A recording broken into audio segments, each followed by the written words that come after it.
राम राम नमस्कार। आप हरियाणा तक देख रहे हैं और मेरा नाम है सोनिया सत्यानीता। फिरोजपुर झिरका के गांव मुंडाका में मंगलवार को दो युवकों के बीच मामूली कहासुनी ने एक हिंसक विवाद का रूप ले लिया था। जी हां, ये विवाद था गाड़ी खड़ी करने को लेकर।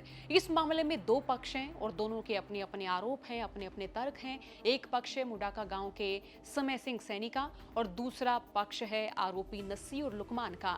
मुंडाका गाँव के समय सिंह सैनी ने पुलिस को दी शिकायत में बताया कि वो राजस्थान बॉर्डर के पास टेंट की दुकान चलाते हैं।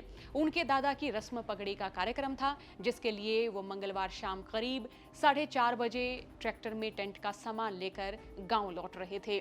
तो मुंडाका गांव की सड़क पर एक ट्रक रास्ता रोककर खड़ा मिला, जिसमें दो युवक नस्सी और लुकमान शराब पी रहे थे। उन्होंने उन्हें ट्रक हटाने के लिए कहा तो नस्सी भड़क गया और नस्सी ने कहा कि रास्ता तुम्हारे बाप का नहीं है, और इसके बाद उसने बियर की बोतल समय सिंह सैनी के सिर पर मारी और फिर अलग अलग समुदाय के दो युवकों के बीच हुई मामूली बहस ने हिंसा का रूप ले लिया। इसके बाद चोटिल हुए समय सिंह ने अपने भाई को मौके पर बुलाया और उनके भाई पर भी हमला कर दिया गया, जिससे वो भी बुरी तरह से घायल हो गए। इससे हालात संभलने की बजाय और ज्यादा बिगड़ गए। इसके बाद समय ने अपने और भी परिजनों को बुला लिया तो घटना की खबर फैलते ही दोनों तरफ के लोग इकट्ठे होने लगे और भीड़ में गुस्सा तेजी से बढ़ने लगा। दोनों पक्ष वहां आपस में भिड़ गए। गांव के सरपंच राम सिंह ने बताया कि उस समय दोनों पक्षों के दो लोग घायल पड़े थे और देखते ही देखते ये विवाद हिंदू मुस्लिम के रंग में रंग गया। गांव के दोनों ओर के लोग घरों की छतों पर चढ़ गए और एक दूसरे पर पथराव शुरू कर दिया।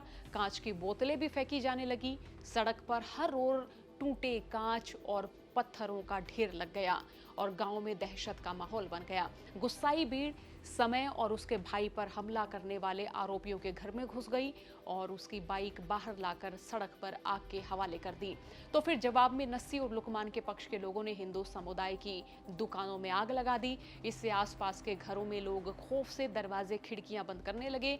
इस आगजनी में हजारों रुपए का नुकसान हुआ। तो वहीं दूसरे पक्ष नस्सी और लुकमान की मां इसरा का कहना है कि भीड़ ने उनके जेवर लूटे, बगल वाला मकान तोड़ दिया। घर पर महिलाएं ही थी तो वो छुप गई।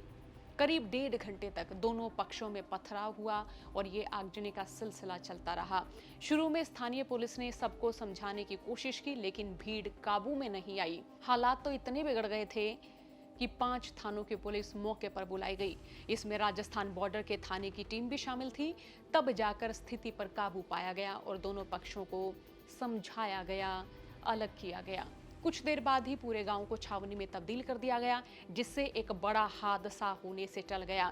अगर पुलिस समय रहते सतर्कता नहीं दिखाती तो क्षेत्रवासियों को एक बड़ा नुकसान झेलना पड़ सकता था।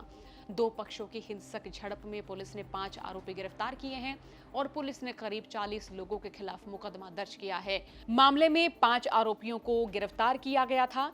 पांचों आरोपी राजस्थान में अलवर जिले के हाजीपुर के रहने वाले हैं। हालांकि कोर्ट से इनको जमानत मिल गई है। इन आरोपियों में लुकमान जिसकी उम्र 32 साल, जुबैर जिसकी उम्र 37 साल, उमरदीन जिसकी उम्र 35 साल, सखरुल्ला खान जिसकी उम्र 40 साल और रुस्तम जिसकी उम्र 37 साल बताई गई है।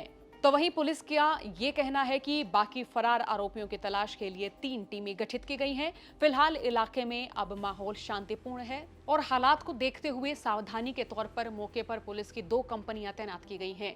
हालांकि नूह के पुलिस प्रवक्ता कृष्ण कुमार का कहना है कि मस्जिद से ऐलान करने की बात ग्रामीण बोल रहे हैं, लेकिन ये बेबुनियाद है, इसमें कोई भी सच्चाई नहीं है। हालांकि मामला अब पूरी तरह से शांत हो चुका है। आपका इस पूरे मसले पर क्या सोचना, कमेंट बॉक्स में राय लिखें। बने रहिए हरियाणा तक के साथ। राम राम।